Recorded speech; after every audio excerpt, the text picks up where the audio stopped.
Hello everybody, happy Tuesday. We are going live with Michali to answer a question that's been posted on the OKclarity forum. So we're just waiting for Michali to come on.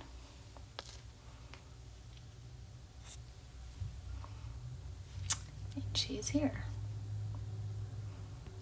Let's do this. Request to join Michali if you can. Let's see if I could do this. Invite.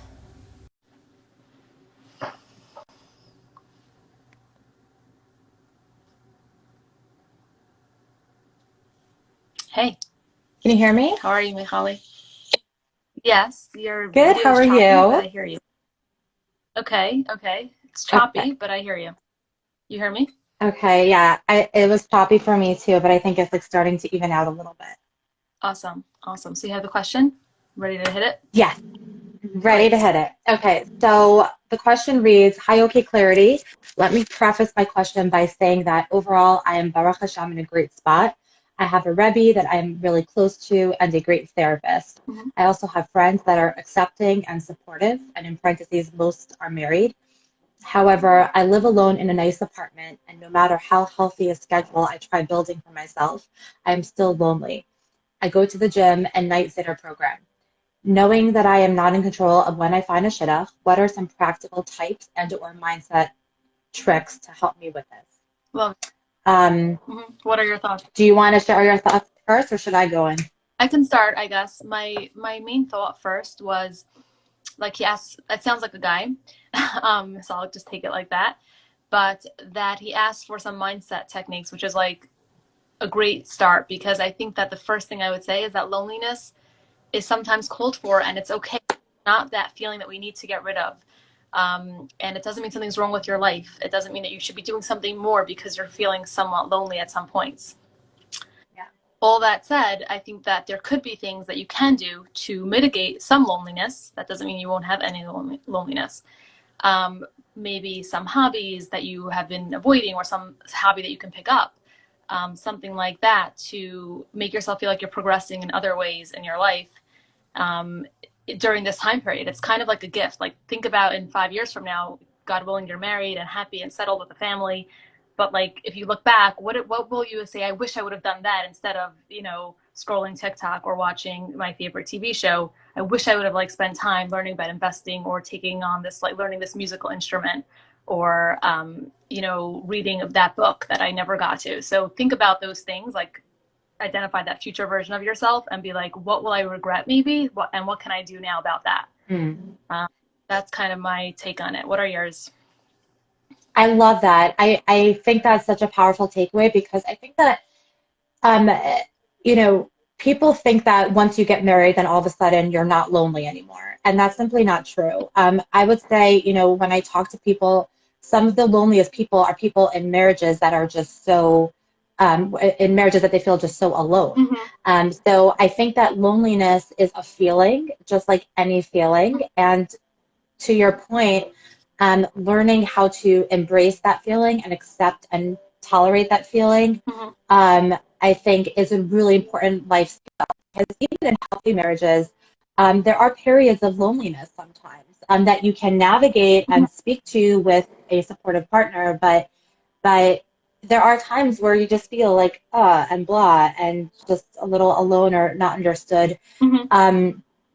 So I completely agree with what you're saying. The other piece, and this is just more speaking to someone who's in the Shidduch world, I think it's really important to not let your sense of self-worth and self-esteem be based off of your marital status. And I know that's much more infinitely easier said than done, especially if someone is in the shidduch world.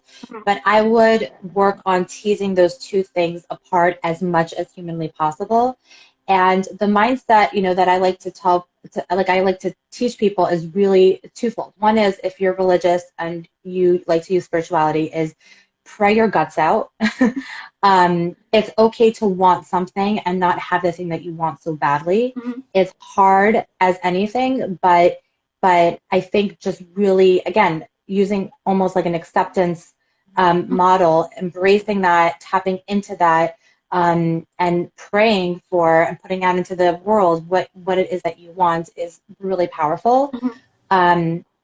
The other piece is, this is kind of like my mantra is create a life that you love. And it sounds like that this man has really done a lot of great work with that. He says, I'm in a great spot. He has a whole support network, which I think is amazing. Yes. I think writer is proud of themselves. Like, I think that it sounds like a very healthy individual. Yeah. And he sounds like he just is very balanced. Exactly. Yeah. So I give this man so much credit.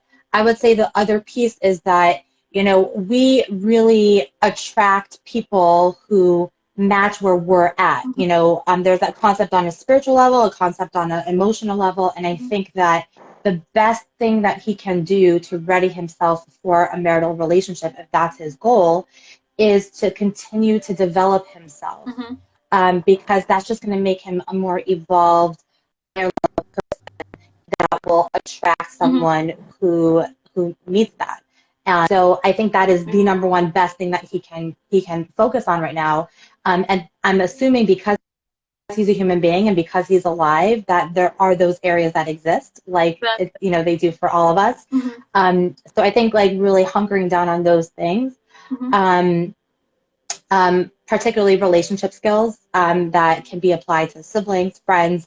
A marriage is simply a friendship and a partnership. And so learning to apply that to friendships and things like that can really help him, get closer to that. I love it. Thank you, Michali. I think we're like at our 7 minutes. I think that's perfect. I love everything you said, and I think that marriage is not going to mitigate that feeling. Feelings will be with you for the rest of your life. So just continue evolving and learning how to deal with that feeling in a way that's partly acceptance, partly using other skills, but realizing that you're doing good. You're doing great. And you're getting cut off, Michali. You're freezing up. Do you hear me? Oh, I could hear you. Can you hear me? I hear you, but your face is completely disappointed. Aish, this is so sad. Okay, well, hello to everyone on social media. This is what my face looks like when it's taken apart. It's like a puzzle, Yeah. Anyway, well, thank you, Faye. This was a lovely conversation, and I'm excited to meet up with you again next week, 12:30. Same here. Have a good one. Thank you, Michali. Thank you. Thank you. You too. Bye-bye.